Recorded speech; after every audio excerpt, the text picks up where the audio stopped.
Welcome to icon India. Icon India ఈ current affairs క్లాస్ని మీకు PDF రూపంలో కూడా అందిస్తూ ఉంది. పీడిఎఫ్ కావాలి అని అనుకుంటే మీరు ఐకాన్ ఇండియా యాప్ని డౌన్లోడ్ చేసుకుంటే ప్లే స్టోర్ నుంచి.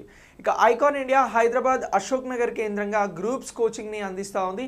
గ్రూప్స్ క్లాసెస్ మీరు నేరుగా వినాలి అని అనుకుంటే, ఆఫ్లైన్ జాయిన్ అవ్వాలి అని అనుకుంటే మా నెంబర్స్కి కాల్ చేసి మీరు జాయిన్ అవ్వచ్చు.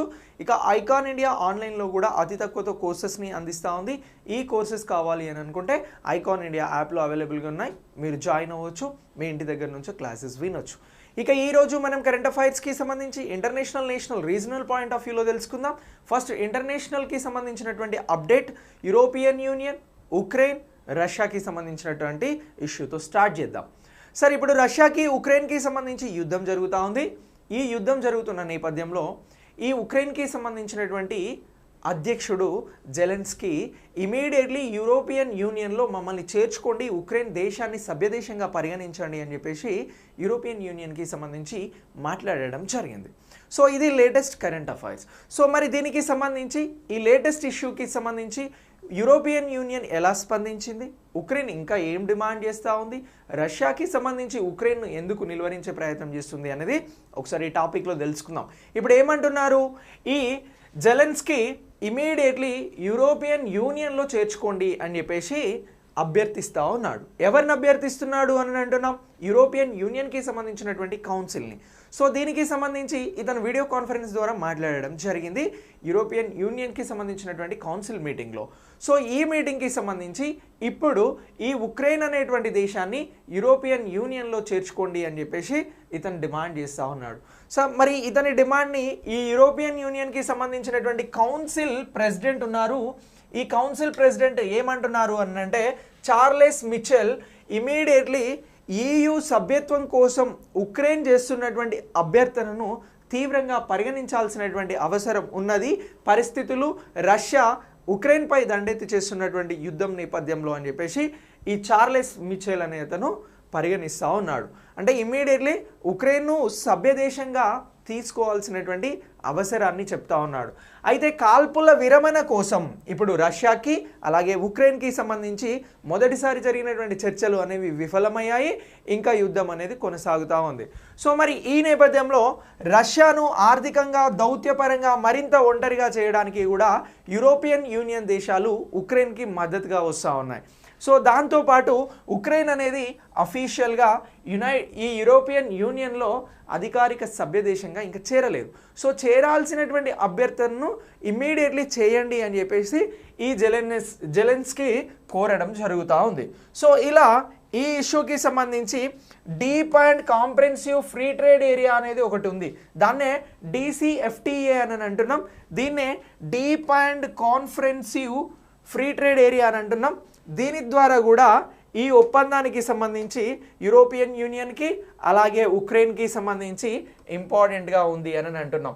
ఈ యూరోపియన్ యూనియన్ అంతా కూడా ఈ గ్రీన్లో ఉన్నటువంటిది, ఇక్కడ ఉన్నటువంటి లైట్ ఆరెంజ్ కలర్లో ఉన్నటువంటిది ఉక్రెయిన్. అంటే యూరోపియన్ యూనియన్కి ఇది తూర్పు భాగంలో ఉన్నటువంటి దేశమే ఉక్రెయిన్.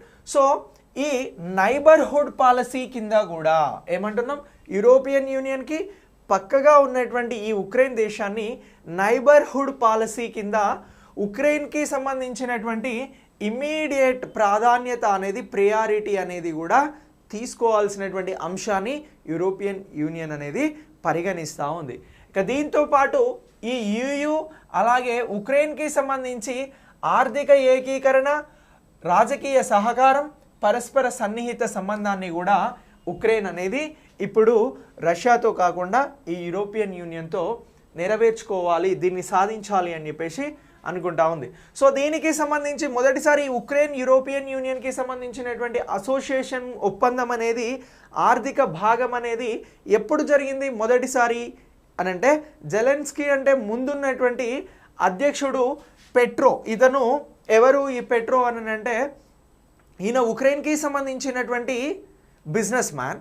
సో ఇతను ఏం చేశాడు అని అంటే, ఈ 2014లో యూరోపియన్ యూనియన్తో ఆర్థిక భాగస్వామ్యానికి సంబంధించినటువంటి ఒప్పందం పైన సంతకం చేయడం జరిగింది. జెలెన్స్కీ కంటే ముందు ఉన్నటువంటి అధ్యక్షుడు పెట్రో పోరోషెంకో అని చెప్పేసి అంటున్నాం. ఇతను ఎవరు అని అంటే, ఉక్రెయిన్కి సంబంధించినటువంటి 5th ప్రెసిడెంట్గా చేయడం జరిగింది. అలాగే ఇతనే మొదటిసారి యూరోపియన్ యూనియన్కి సంబంధించి ఆర్థిక భాగస్వామ్యం పైన ఒప్పందం చేసుకున్నాడు అని అంటున్నాం. సో ఇలా 2014 నుంచే యూరోపియన్ యూనియన్తో సన్నిహిత సంబంధాలు మెయింటైన్ చేస్తున్నటువంటి ఈ ఉక్రెయిన్ విషయంలో ఇమ్మీడియట్లీ సీరియస్నెస్ తీసుకోవాలి, దీన్ని సభ్యదేశంగా చేర్చుకోవాలి అని చెప్పేసి డిమాండ్ అనేది ఇప్పుడు ఎక్కువైంది.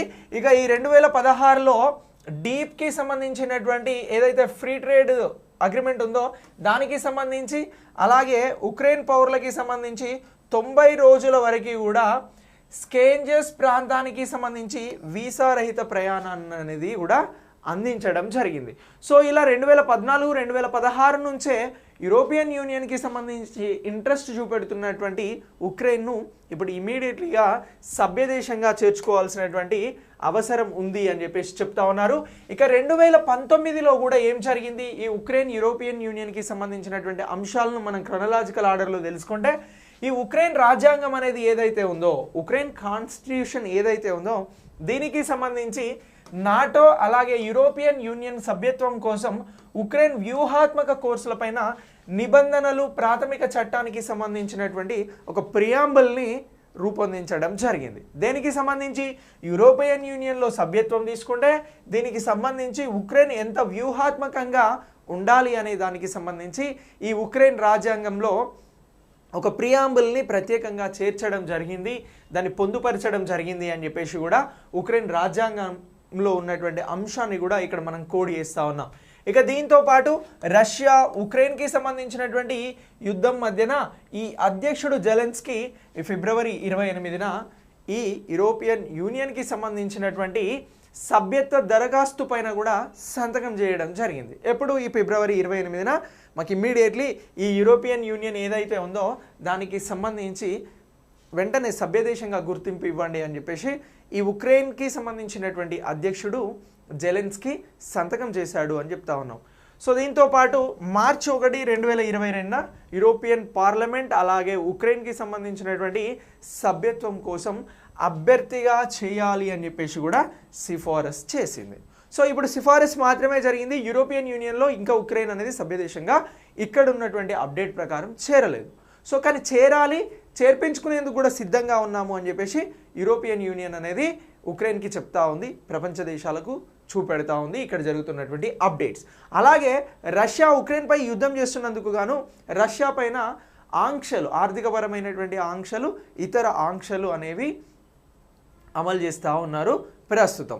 సో ఇలా ఇప్పుడు ఈ టాపిక్ అనేది జెలెన్స్కీ అనే అతను EU పార్లమెంట్ని ఉద్దేశిస్తూ మాట్లాడుతూ, అలాగే ఇమ్మీడియట్లీ ఉక్రెయిన్ని మీ దేశంగా, మీ సభ్యదేశంగా చేర్చుకోండి అని అడిగిన నేపథ్యంలో దీనిని గురించి మనం ఇంటర్నేషనల్ పాయింట్ ఆఫ్ వ్యూలో నేర్చుకుంటున్నాం. సో మరి ఈ ప్రతిపాదన మొదటిసారి EUతో ఎప్పుడు మొదలైంది అని అంటే 2014లో అప్పుడున్నటువంటి 5th ప్రెసిడెంట్ చేసుకున్నటువంటి ఒప్పందంతో మొదలైంది అని చెప్పేసి మనం చెప్తా ఉన్నాం. So we stand with Ukraine అని చెప్పేసి కూడా ఈలో ఫ్లకార్డ్స్ని చూపెట్టడం జరిగింది. సో ఇక దీని తర్వాత ఎలక్ట్రానిక్ బిల్ ప్రాసెసింగ్ సిస్టమ్ని ప్రారంభించడం జరిగింది. ఈ సిస్టమ్ని ఎవరు ప్రారంభించారు అని అంటే ఆర్థిక మంత్రి నిర్మలా సీతారామన్ గారు దీన్ని ఈసారి వచ్చినటువంటి బడ్జెట్లో ప్రకటించారు. ఇప్పుడు దీనికి సంబంధించి ప్రారంభించడం జరిగింది. అదే ఎలక్ట్రానిక్ బిల్ ప్రాసెసింగ్ సిస్టమ్ అని చెప్పేసి అంటా ఉన్నాం. సార్ మరి ఈ ఎలక్ట్రానిక్ బిల్ ప్రాసెసింగ్ సిస్టమ్ ద్వారా ఏమవుతుంది అని అంటే పారదర్శకంగా బిల్ వ్యవస్థ, ట్రాన్స్పరెన్సీలో ఈ బిల్ సిస్టమ్ అనేది జనరేట్ చేయబోతా ఉన్నారు. భారతదేశం డిజిటల్ ఇండియాకి ప్రాధాన్యత ఇస్తుంది, ప్రతిదీ కూడా ట్రాన్స్పరెంట్గా జరగాలని కోరుకుంటా ఉంది. So real time bill generation ఎలా జరిగింది అనేది మనకు ఎలక్ట్రానిక్ బిల్ ప్రాసెసింగ్లో తెలిసే అవకాశం ఉంది. సో దీనికి సంబంధించి ఈ digital India eco system, is of doing business కింద ఎలక్ట్రానిక్ బిల్ సిస్టమ్ని తీసుకురావడం జరిగింది. దీన్నే ఈ బిల్ ప్రాసెసింగ్ సిస్టమ్ అని చెప్పేసి మనం అంటున్నాం. దీన్ని ఎవరు ప్రారంభించారు అని అంటే ఆర్థిక మంత్రి నిర్మలా సీతారామన్ గారు ప్రారంభించారు. దీన్ని బడ్జెట్లో అనౌన్స్ చేశారు అని చెప్పేసి మనం గుర్తుంచుకోవాల్సి ఉంటుంది. సో మరి దీనికి సంబంధించి అన్ని మంత్రిత్వ శాఖలు, కేంద్ర మంత్రిత్వ శాఖలకి సంబంధించి ఈ బిల్ విధానం అనేది, ఈ బిల్ పాలసీ అనేది ఇంప్లిమెంట్ కాబోతా ఉంది. సో ఇలా ఈ బిల్ అనేది రావడం జరిగింది. ఇక వ్యవస్థల్లో అమలు చేయడం, దానికి సంబంధించిన సామర్థ్యం, పారదర్శకత, పేపర్లెస్ అలాగే ఫేస్లెస్ చెల్లింపుల వ్యవస్థను కూడా ఇది మెరుగుపరుచుతుంది. ఈ బిల్ ప్రాసెసింగ్ సిస్టమ్ అనేది మెరుగుపరుస్తుంది అని చెప్పేసి కూడా భావిస్తూ ఉన్నారు. ఇక ఈ సిస్టమ్ ద్వారా, ఈ ఎలక్ట్రానిక్ బిల్ ప్రాసెసింగ్ సిస్టమ్ ద్వారా కాంట్రాక్టర్లు, సరఫరాదారులు అంటే సప్లయర్స్, వీరికి సంబంధించినటువంటి క్లెయిమ్ అనేది కూడా ఆన్లైన్లో చేసుకోవడానికి అవకాశం ఉంటుంది. It's not a physical bill. So అందుకు వీరు ఆన్లైన్లోనే వాళ్ళ బిల్స్ని కూడా సబ్మిట్ చేసుకోవడానికి అవకాశం ఉంది అని చెప్పేసి మనం చెప్తా ఉన్నాం. ఇక దీనికి సంబంధించి ఎలక్ట్రానిక్ బిల్లింగ్ సామర్థ్యం పెంచడానికి సంబంధించి సమయం ఆదా చేయబడుతుంది. ఎర్రర్ రేట్లను కూడా అంటే తప్పులను, మిస్టేక్స్ను, ఫ్రాడ్స్ని ఇదంతా కూడా అరికట్టడానికి అవకాశం ఉంది అని చెప్పేసి అంటా ఉన్నాం. ఇక దీనికి సంబంధించి తక్కువ లోపాలు ఉంటాయి, ఎక్కువగా ఇది పారదర్శకంగా ఉంటుంది కాబట్టి, అలాగే ఇది పర్యావరణ అనుకూలమైనటువంటిది అని చెప్పేసి కూడా మనం చెప్తా ఉన్నాం. ఇక నెక్స్ట్ జిఎస్టీ రాబడులు అని అంటున్నాం. కరెంట్ ఎకానమీకి సంబంధించి ఈ జిఎస్టీ రాబడులు అనేది ఇంతకుముందు చెప్పినటువంటి ఈ బిల్ ప్రాసెసింగ్ అనేది కూడా చాలా చాలా ఇంపార్టెంట్. సో ఇప్పుడు ఫిబ్రవరిలో వచ్చినటువంటి జిఎస్టీ రాబడుల గురించి ఒకసారి తెలుసుకుందాం. సో జిఎస్టీ అంటే ఏంటి? గూడ్స్ అండ్ సర్వీస్ ట్యాక్సెస్, వస్తు సేవల పన్ను అని అంటున్నాం. ఈ వస్తు సేవల పన్నుకి సంబంధించి ఫిబ్రవరిలో ఎంత ఉంది ఇది అని అంటే 1,33,026 కోట్ల రూపాయలు వచ్చింది అని చెప్పేసి అంటా ఉన్నాం. సో 2021 ఫిబ్రవరితో పోలిస్తే 2022 ఫిబ్రవరిలో వచ్చినటువంటిది ఎంత ఎక్కువ శాతం అని అంటే 18% ఎక్కువగా జిఎస్టీ అనేది వసూలు అయ్యింది అని చెప్పేసి గుర్తుంచుకోవాలి. కరెంట్ ఎకానమీ అప్డేట్ అవ్వడం చాలా చాలా ఇంపార్టెంట్. ఇక దీనికి సంబంధించి జిఎస్టీ వసూళ్లతో పోల్చినప్పుడు 2020కి సంబంధించి ఇది 26% ఎక్కువ అని అంటున్నాం. అంటే 2020తో పోల్చి చూస్తే 26% ఎక్కువ వచ్చింది, 2021తో పోల్చి చూస్తే 18% ఎక్కువ వచ్చింది అని అంటున్నాం. ఇక ఐదోసారి జిఎస్టీ వసూళ్లు అనేవి 1,30,000 1.30 lakhs క్రోర్స్ని దాటాయి. అంటే 1,30,000 కోట్ల పైన ఇప్పటివరకు జిఎస్టీ ఎన్నిసార్లు వచ్చింది అని ఎక్కడైనా ఎగ్జామ్లో అడిగితే ఇప్పుడు ఉన్నటువంటి డేటా ప్రకారం 5 సార్లు అని చెప్పేసి గుర్తుంచుకోవాలి. 5 సార్లు కూడా 1.30 lakhsని జిఎస్టీ అనేది దాటడం జరిగింది, ఆ మార్క్ను దాటింది అని అంటున్నాం.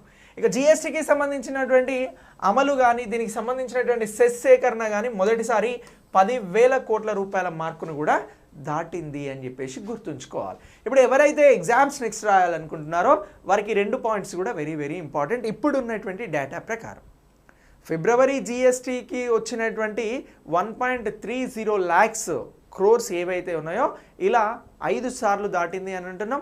అలాగే మొదటిసారి జిఎస్టీ అమల్లోకి వచ్చినప్పటి నుంచి వచ్చినటువంటి జిఎస్టీ సెస్ సేకరణ, అలాగే ఇది మొదటిసారి 10,000 కోట్ల రూపాయలని దాటింది అని అంటున్నాం. ఇక ఆటోమొబైల్ విక్రయాలకు సంబంధించి కీలకమైనటువంటి రంగాలలో కూడా మంచి పర్ఫార్మెన్స్ అనేది జిఎస్టీ వసూళ్లలో కనబడుతూ ఉంది. ఇక స్థూల జిఎస్టీ ఆదాయం అనేది 1,33,026 కోట్లు ఉంది అని అంటున్నాం. దీనికి సంబంధించి రాష్ట్ర జిఎస్టీ ఆదాయం అనేది 30,779 కోట్లుగా చూపెట్టడం జరుగుతూ ఉంది. ఇక సెంట్రల్ జిఎస్టీ అనేది 24,435 కోట్లుగా చూపెడుతున్నాం. సెస్ అనేది మొదటిసారి 10,340 కోట్లను చేరుకుంది. ఇక దిగుమతికి చేసుకున్నటువంటి వస్తువులకి సంబంధించి 638 కోట్లు వచ్చాయి. ఇంటిగ్రేటెడ్ జిఎస్టీ అనేది 67,471 కోట్ల రూపాయలు రావడం జరిగింది. సో ఇలా మొత్తం దిగుమతి వసూళ్లు అనేవి కూడా జిఎస్టీలో ఎంత ఉన్నాయి అని అంటే 33,837 కోట్ల రూపాయలు ఉన్నాయి. సో ఇలా మొత్తం కూడా ఎంత అనంటే 1,33,026 కోట్లుగా మనం చూపెట్టడం జరుగుతూ ఉంది.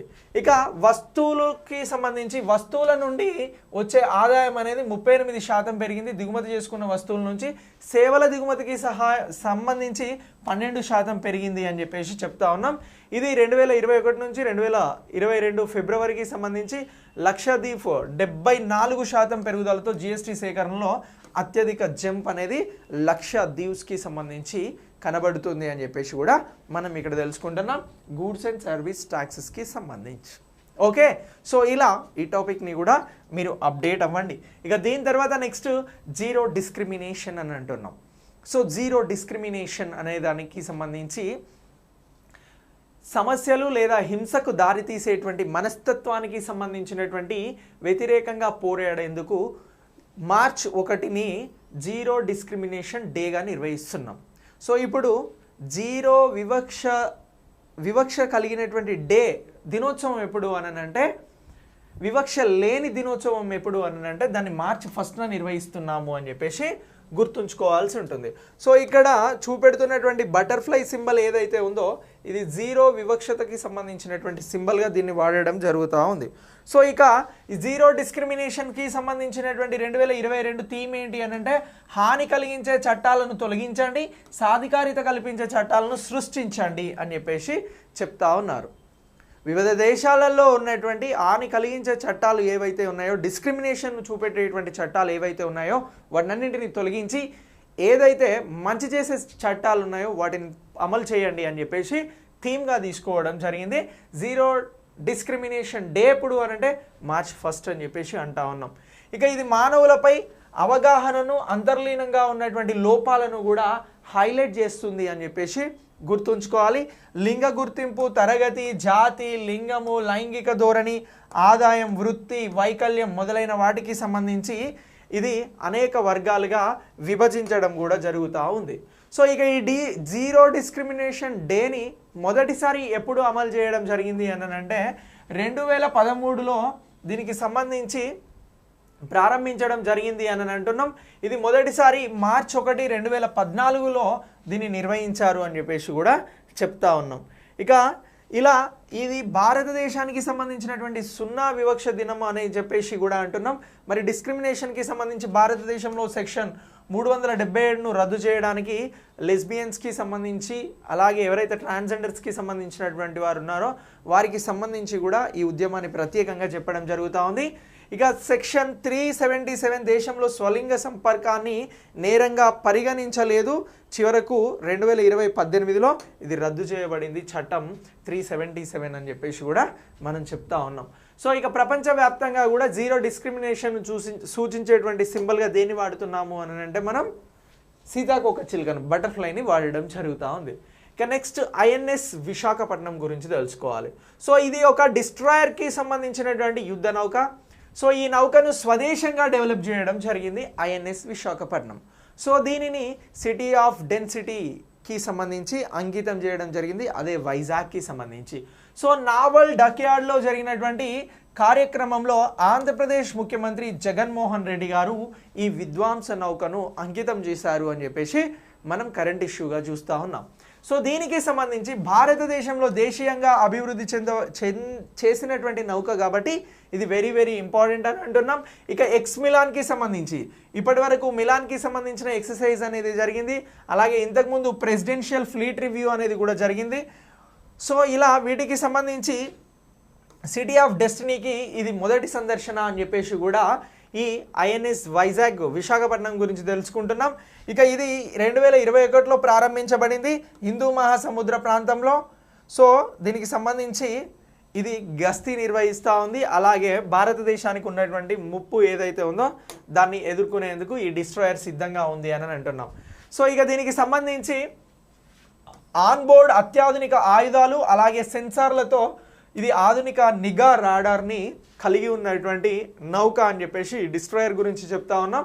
ఇక దీనికి సంబంధించి భారత నౌకాదళం యొక్క శక్తి సామర్థ్యాలు మరింత పెరిగేందుకు అవకాశం ఉంది దీని ద్వారా అని అంటున్నాం. ఇక INS Visakhapatnam Indo Pacific open, అలాగే సురక్షితంగా ఉంచేటువంటి లక్ష్యంతో నిర్మించబడినటువంటి యుద్ధ నౌక అంటున్నాం. అత్యాధునికంగా దీన్ని రూపొందించడం జరిగింది. ఇది పూర్తిగా భారతదేశంలో ఉన్నటువంటి స్వదేశీ పరిజ్ఞానంతో రూపొందించబడింది అని చెప్పేసి మనం చెప్పడం జరుగుతూ ఉంది. సో దీనికి సంబంధించి ఎవరు దీన్ని రూపొందించారు అంటే ముంబైలోని మజగాజ్ డాక్ షిప్ యార్డ్ లిమిటెడ్ అనేది దీన్ని నిర్మించడం జరిగింది. ఇక ఈ డిస్ట్రాయర్ ప్రపంచంలోనే అత్యంత సాంకేతికంగా అభివృద్ధి చెందినటువంటి గైడెడ్ డిస్ట్రాయర్ అని అంటున్నాం. దీనికి సంబంధించి 7400 టన్నుల బరువుతో ఇది ఉంటుంది అని చెప్పేసి కూడా చెప్తా ఉన్నాం. ఇక భారతదేశంలో నిర్మించబడినటువంటి అత్యంత శక్తివంతమైన యుద్ధ నౌకగా కూడా దీన్నే చెప్పాల్సి వస్తుంది. దీని పొడవు ఎంత అని అంటే 163 మీటర్లు, వెడల్పు 15 మీటర్లు అని అంటున్నాం.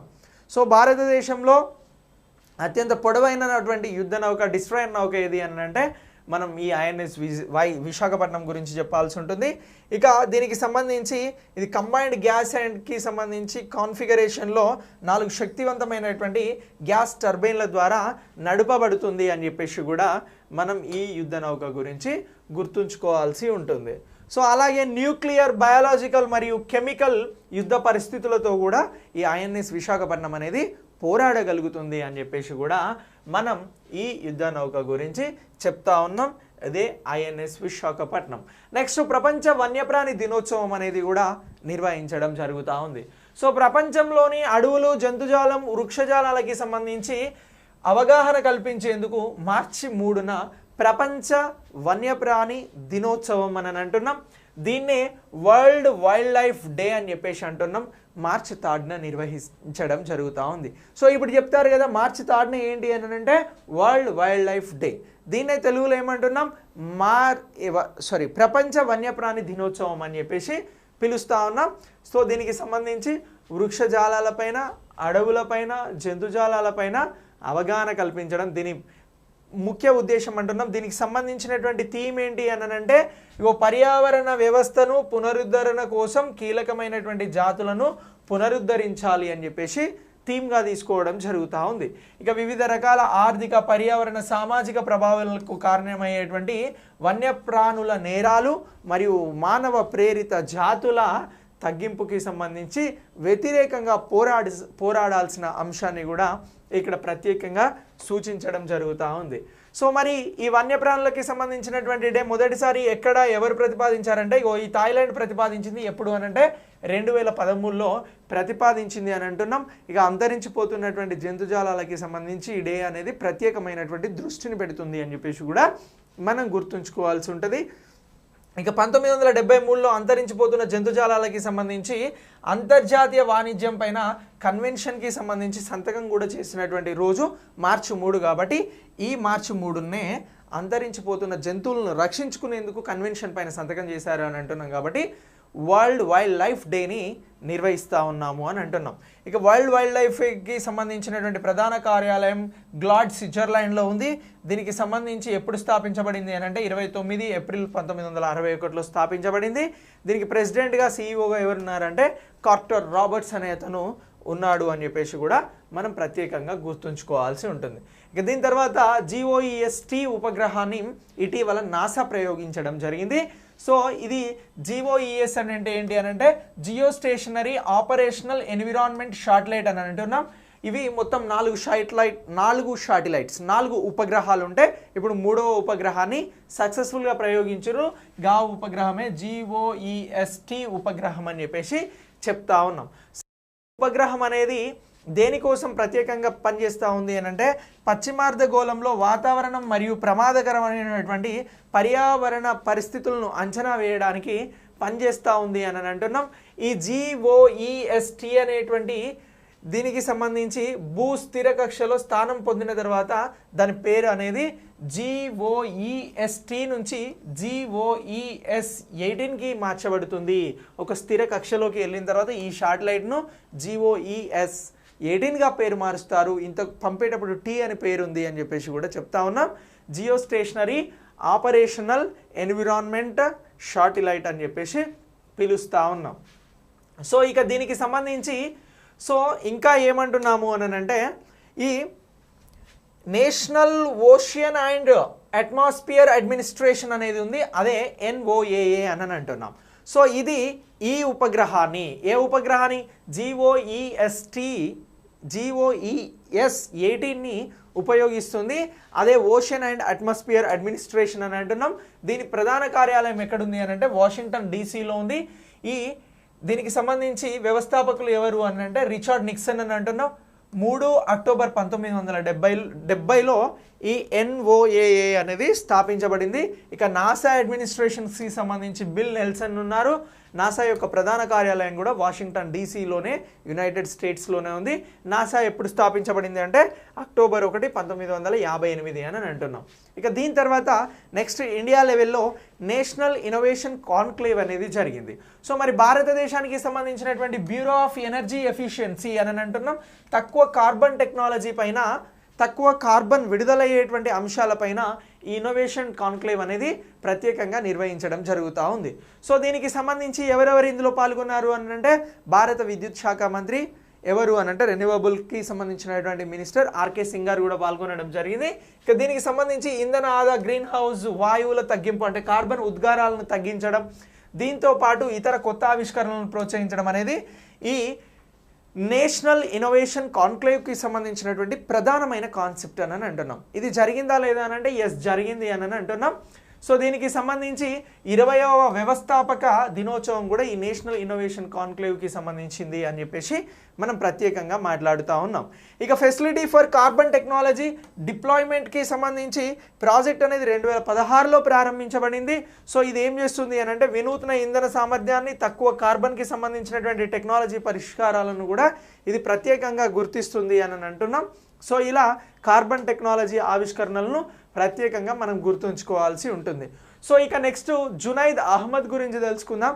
ఇతను ఏంటి అని అంటే బంగ్లాదేశ్కి సంబంధించిన అతను ప్రపంచ బ్యాంక్కి వన్ ఆఫ్ ద డైరెక్టర్గా ఉన్నాడు. సో ఇప్పుడు ప్రపంచ బ్యాంక్ ఇతను ఏం చేసింది అంటే వైస్ ప్రెసిడెంట్గా నియమించడం జరిగింది.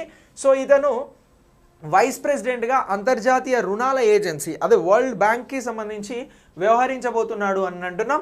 ఎప్పటి నుంచి ఈయన ఈ పదవిని చేపడుతున్నారు అని అంటే నెక్స్ట్ మంత్ వచ్చే ఏప్రిల్ 16 నుంచి ఈ జునైద్ అహ్మద్ ఈ పదవిని చేపట్టడం జరుగుతుంది. మల్టీలేటరల్ ఇన్వెస్ట్మెంట్ గ్యారంటీ ఏజెన్సీకి సంబంధించి వైస్ ప్రెసిడెంట్ ఆపరేషన్స్కి సంబంధించి నాయకత్వం ఇతను వహించనున్నాడు. ప్రపంచ బ్యాంకు చరిత్రలో ఇంత ఉన్నత స్థానానికి వెళ్ళినటువంటి 2వ బంగ్లాదేశీయుడు అని చెప్పేసి కూడా మనం ఈ జునైద్ అహ్మద్ గురించి ప్రత్యేకంగా గుర్తుంచుకోవాల్సి ఉంటుంది. మన పక్క దేశం అతను. ఇక నెక్స్ట్ ఎల్ఐసికి సంబంధించి 20% ఎఫ్డిఐస్ని తీసుకోవడానికి ప్రభుత్వం అనేది అనుమతించడం జరిగింది. సో మరి ప్రభుత్వం ఇచ్చినటువంటి ఈ అనుమతి ప్రకారం ఏం చేస్తున్నారు అని అంటే ఆటోమేటిక్ రూట్ ద్వారా ఎల్ఐసిలోకి సో ఇప్పుడు ఏమొస్తుంది అని అంటే ఇన్వెస్ట్మెంట్స్ అనేవి 20% ఎఫ్డిఐ రూపంలో రాబోతున్నాయి విదేశీ ప్రత్యక్ష పెట్టుబడులకి సంబంధించి.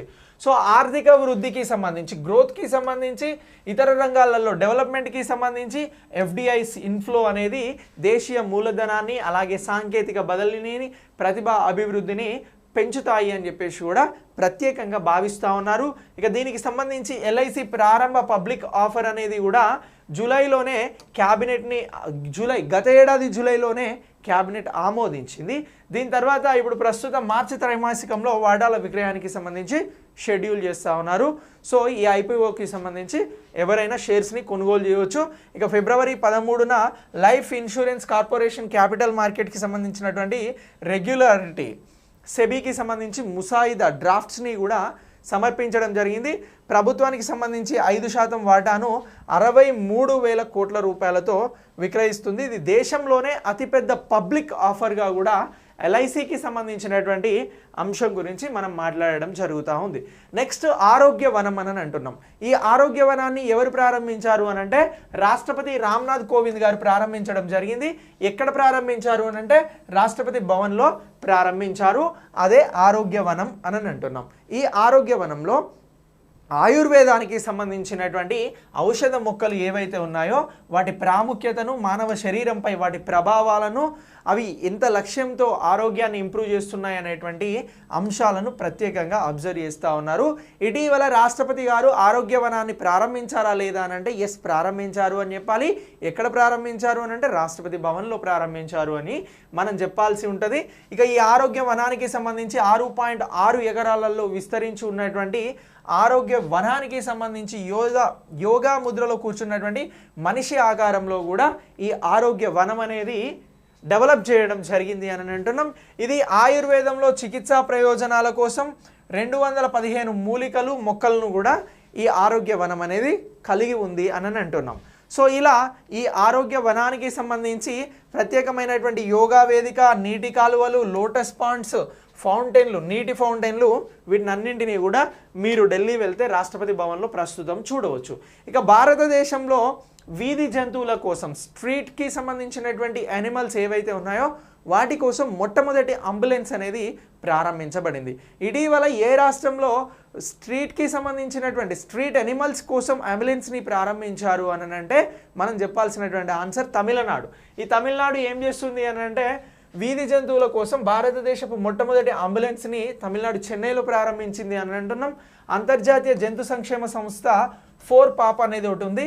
దీని సహకారంతో బ్లూ క్రాస్ ఆఫ్ ఇండియా ఈ ప్రోగ్రామ్ని లాంచ్ చేయడం జరిగింది.